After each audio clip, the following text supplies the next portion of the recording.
¿Por qué a los políticos les gusta generar inflación? Bueno, existe un perverso sistema macabro de por qué los políticos se benefician de la inflación y lo vamos a explicar con el trabajo de Richard Cantillon. Richard Cantillon fue un comerciante, un hombre de negocios durante el siglo XVII, originario de Irlanda, y se puede decir que fue el primer economista en la historia. Fue alguien bastante adelantado a su tiempo, y de hecho durante el siglo XVIII publica lo que se conoce como el Ensayo sobre la naturaleza del comercio en general, que sería el primer tratado sobre lo que es la economía moderna. Incluso este ensayo estuvo bastante adelantado a su tiempo y habla sobre teorías que serían las teorías precursoras a la economía keynesiana, a la economía austriaca, la economía clásica y neoclásica, que ya viene después de la época de Adam Smith, que merece su video aparte. Y vale la pena conocer lo que es el efecto Cantillon y cómo nos afecta diariamente. Primero hablemos de la teoría del valor. Existe un debate en economía de cuál es la teoría de valor correcto. Está la teoría subjetiva, que dice que el precio de cualquier producto o servicio lo da el mercado, lo que el mercado considera que eso vale. Y está la teoría de valor objetivo, que dice que los productos y servicios, los bienes, todo lo que consumimos, el precio debería ser la suma de todas las partes que llevaron a producir dicho producto o servicio. Cantillon se decanta más por lo que es la teoría objetiva, es decir, que los precios vienen dados por el coste de producir dichos productos y servicios. Habla de dos factores de producción, que son la tierra y el trabajo. Debo decir que, antes de continuar, que Cantillon vivió durante siglo XVII, siglo XVIII, antes de la Revolución Industrial, y la economía era bastante rudimentaria para la época comparado a lo que tenemos hoy en día. Entonces, Cantillon establece que el principal factor de producción es la tierra. De ahí vienen todos los productos que se utilizaban en esa época. De ahí viene la comida, de ahí viene la cosecha, de ahí vienen los alimentos para las vacas, de ahí vienen los viñedos de los vinos, producir telas, etcétera, etcétera. Todos estos productos que para nosotros son básicos y son básicamente los damos por sentado, pero en ese momento eran bastante difíciles de obtener. Entonces, toda la riqueza proviene de la tierra y los principales creadores de riqueza y las personas más importantes dentro de la creación de riqueza son los terratenientes, los que tienen esta tierra, y según el nivel y las cantidades de tierra cultivable para sacar diferentes, obviamente, productos agrarios, es lo que determina el nivel óptimo poblacional. Se necesita X cantidad de tierra cultivable para tener X cantidad de población dentro, obviamente, de un territorio específico. Cantillon habla sobre lo que es el margen empresarial.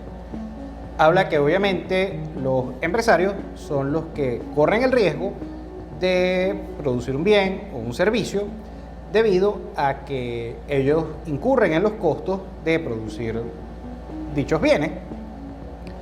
Entonces, obviamente, esto tiene un costo, tiene diferentes costos en lo que vivimos en valor objetivo, pero el mercado muchas veces es irracional. Y simplemente por caprichos, por cosas que suceden en el mercado, en la población en general, muchas veces los precios finales que están dispuestos a pagar los consumidores están por debajo del costo de producción. Entonces, los empresarios acarrean con estos costos y con estos riesgos. Si se llega a vender un bien por debajo de su costo de producción, entonces por eso ellos deben ser compensados por un margen de ganancia empresarial que les permita cubrir este riesgo de que puede que pierdan su dinero, pierdan algo de dinero vendiendo debajo del costo de producción, si el mercado no lo define como mercado en ese momento. Cantillon decide que ese producto vale menos de lo que realmente cuesta. Cantillon habla sobre lo que es la teoría de la demanda. Primero, él define que la oferta es más importante, pero que sin embargo la demanda está regulada por dos factores importantes. El primero es el número de consumidores dentro de una población. El segundo es los gustos y las preferencias particulares de los príncipes, la aristocracia, la clase alta dentro de dicha población. ¿Por qué? Por dos razones. Primero, que los procesos productivos y económicos van a ir a satisfacer los gustos de las personas en las clases más altas, y específicamente a los terratenientes, que son obviamente los que están poniendo, según Cantillon, el factor de producción más importante, que es la tierra, y que para que todo el sistema se mantenga se deben satisfacer los lujos de los terratenientes, los príncipes, las personas, vamos a decir, de clases más altas. Por otro lado, lo que es el consumo de las clases más bajas, un tercio va a estar influenciado por los gustos de las clases más altas. Serían los precursores a los influencers que vemos hoy en día. Entonces, los consumidores, vamos a decir, de la población en general, al final van a emular, van a asumir tendencias y patrones de consumo similares a los príncipes. Quieren vivir como los príncipes, quieren vivir como la clase alta, lo más hasta donde su poder adquisitivo en ese momento les daba, y todo esto influye en lo que es la oferta y la demanda. Al final, los productos y servicios que se van a producir primero van a satisfacer a las clases más altas, y luego la población en general va a emular ese patrón de consumo hasta donde pueden, y todo eso va a determinar los procesos y la dinámica del mercado. Cantillon habla también sobre tener una política de exportación de bienes de valor.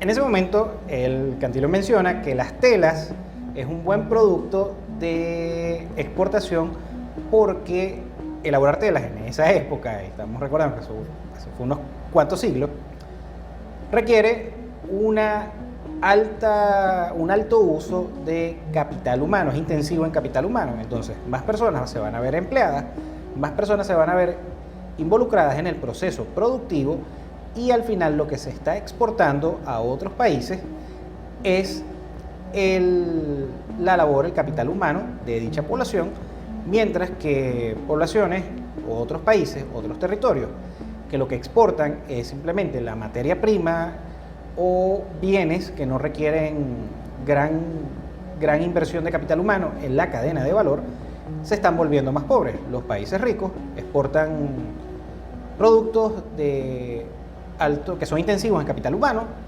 y que tienen bastante aporte en la cadena de valor, y los países más pobres por lo general solo exportan materias primas. Esto es algo que se ve actualmente. Claro, los ejemplos actuales serían que los países desarrollados exportan tecnología, exportan maquinaria, exportan productos de muy alto valor agregado, y los países más pobres por lo general solamente exportan materias primas. Uno de los tratados más importantes de Cantillon, que quedó para la historia, fue lo que es establecer lo que es la velocidad del dinero y su función dentro de una economía. Cantillon establece que la velocidad del dinero es tan importante como la masa monetaria que existe dentro de una economía. Mientras más rápido circule el dinero, debería ser más próspera la economía, no necesariamente, pero una velocidad de masa monetaria adecuada, combinado con una masa monetaria adecuada dentro de una economía, es lo que mantiene los procesos económicos y productivos estables y con un crecimiento económico sustentable.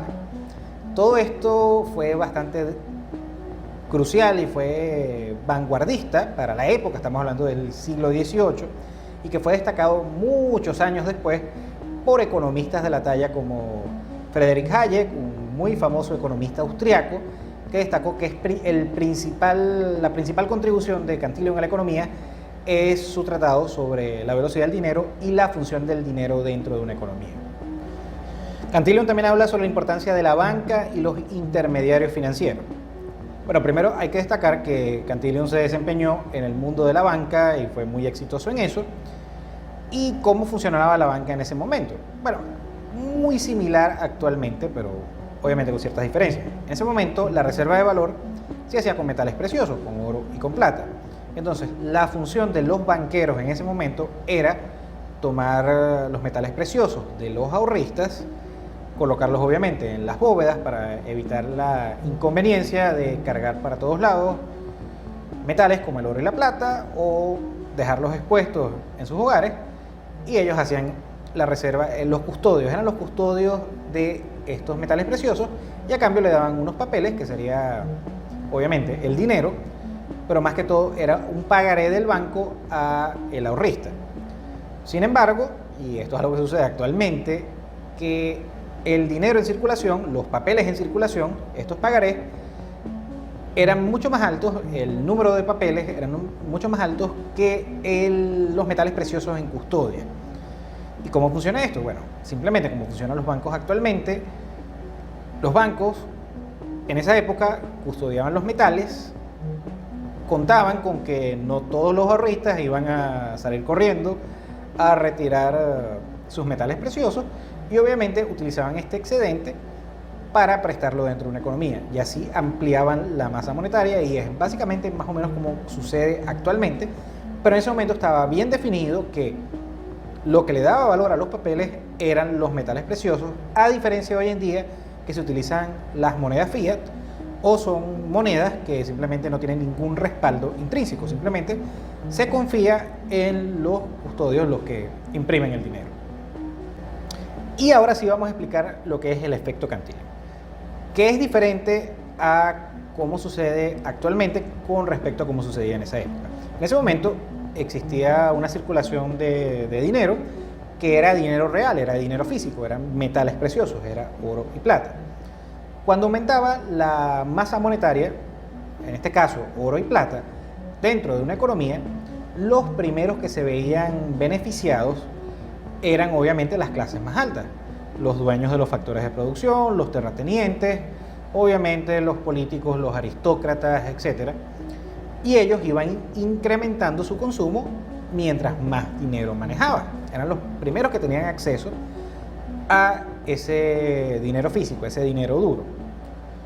Después, obviamente, estas personas tenían consumos de lujos, de bienes de alto lujo, como vino, telas, bordados, carne, caballos, entre muchos lujos que podía haber en esa época. Y esto daba pie a una creación de productos y servicios que rondaban a esas clases altas. Las personas que proveían estos servicios, estos bienes de lujo, eventualmente también se volvían ricos. No tan ricos como las clases más altas, pero sí se volvían bastante ricos considerando la época. Eventualmente, toda la economía iba surgiendo, se iba moviendo con el incentivo de satisfacer solamente a las clases más altas, y las clases más bajas se veían perjudicadas porque ya se le prestaba menos interés a satisfacer los productos y servicios de la población en general, lo que encarecía los precios, y obviamente esta circulación de masa monetaria hacía que todo se volviera más costoso, en especial los productos para las personas, vamos a decir, menos ricas. Aparte que estas personas por lo general tenían ingresos fijos definidos y iban perdiendo poder adquisitivo de sus ingresos fijos, mientras que los ricos se iban haciendo más ricos, pero los lujos de los ricos también se volvían más costosos. Hasta que se llegaba a un punto que el sistema se saturaba y obviamente las personas más pobres se emigraban de estos territorios buscando mejores oportunidades, y al final lo que ocurría era una crisis que destruía la actividad económica dentro de ese territorio. Cantillon usaba un ejemplo bastante curioso para describir el efecto Cantillon, y es el de una taza de té que va a ser endulzada con una gota de miel. Cuando cae la gota de miel dentro de la taza de té, se endulza primero la parte superficial y la parte del medio de dicha taza de té. Es la primera parte de agarrar dulce dentro del líquido, mientras que el líquido que se encuentra en la periferia y en el fondo de la taza no se endulzan a la misma velocidad, y al final queda más dulce la parte del medio de la taza de té que la parte periférica. Lo mismo sucede con el dinero. Quienes se enriquecen, se endulzan primero de la masa monetaria son las personas más cercanas a la circulación del dinero. El efecto Cantillon moderno, actual, es diferente al efecto Cantillon en la época del siglo XVII, siglo XVIII. ¿Por qué? Porque estamos utilizando un sistema de moneda fiat, no utilizamos monedas duras. El dólar, el euro, la libra esterlina, etcétera, etcétera, que son las monedas, vamos a decir, más confiables, no están respaldadas por ningún valor intrínseco. Simplemente confiamos en las autoridades que las emiten, obviamente. Los países desarrollados, Estados Unidos, la Unión Europea, Reino Unido, etcétera, etcétera. Ni hablar de las monedas que utilizamos en Latinoamérica, que están respaldadas es por gobiernos que por lo general son corruptos, burocráticos y bastante ineficientes. Y por eso vemos los resultados que vemos. Ahora, ¿qué sucede? Como estas personas, los políticos, son los que tienen, y los banqueros centrales son los que tienen control de la impresión de dicha moneda, de dichas monedas, ellos son los que tienen el primer acceso, tanto los políticos como los empresarios de amiguetes que están cerca del poder, son los que se benefician de la impresión inicial de dinero. Tienen mayor poder adquisitivo con dicho dinero y ya luego, cuando empiezan a gastarlo dentro de la economía en general, las personas corrientes, las personas comunes, las personas promedio, reciben ese dinero, pero dicho dinero tiene menor poder adquisitivo. Y eso es lo que conocemos como inflación. Las personas que controlan el dinero imprimen mayor cantidad de masa monetaria por encima de los procesos económicos o la actividad económica dentro de una población, y por eso es que vemos el fenómeno que conocemos como inflación. Menor poder adquisitivo por las mismas unidades de valor monetario, porque la masa monetaria aumenta, pero la cantidad de productos y servicios dentro de la economía sigue siendo la misma. Y así es una de las principales razones por las cuales vemos pobreza en América Latina, aunque ya se está viendo en países del primer mundo, en países desarrollados.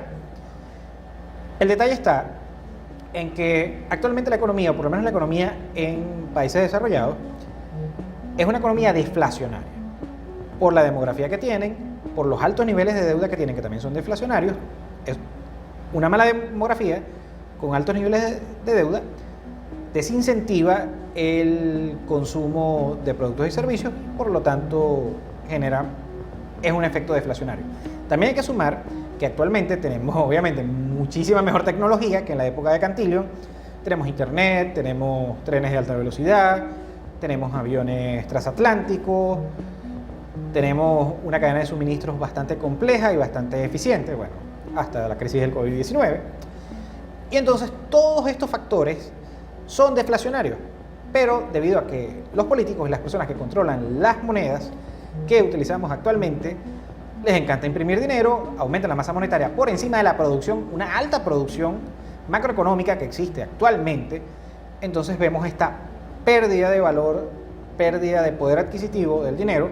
Vamos a decir, una inflación del 5%, significa que nosotros, como ahorristas en una moneda, perdimos 5% de poder adquisitivo, pero las personas que emitieron el dinero inicialmente sí tienen ese poder adquisitivo, incluso ganaron 5% de poder adquisitivo. Y por eso es que vemos que los países, mientras peor manejados están, mientras más corruptos están, vemos altos niveles de inflación. Lo vemos en Argentina, lo vemos en Venezuela, lo vemos en África, lo vemos en Zimbabue, o lo vemos en economías ya destruidas como la economía siria, que fue destruida por una guerra, entre muchos otros ejemplos. Históricamente lo vimos en la República de Weimar en Alemania, obviamente lo hemos visto en Zimbabue, lo estamos viendo en Venezuela, próximamente vamos a ver una inflación horrible en Argentina, ya es bastante alta, y en muchos territorios afectados por guerras, desastres o pésimas políticas económicas. El efecto Cantillon destruye el poder adquisitivo de las poblaciones y aumenta temporalmente el poder adquisitivo de quienes emiten el dinero, los que están más cerca del poder, que son los políticos, los banqueros centrales y los empresarios o empresarios cercanos al poder político. Bien, financieros, espero que hayan disfrutado de este video. Por favor, regálame tu like si lo disfrutaste. Suscríbete al canal si no lo has hecho, activa la campanita de notificaciones. Gracias de nuevo por tu atención y nos vemos en el siguiente.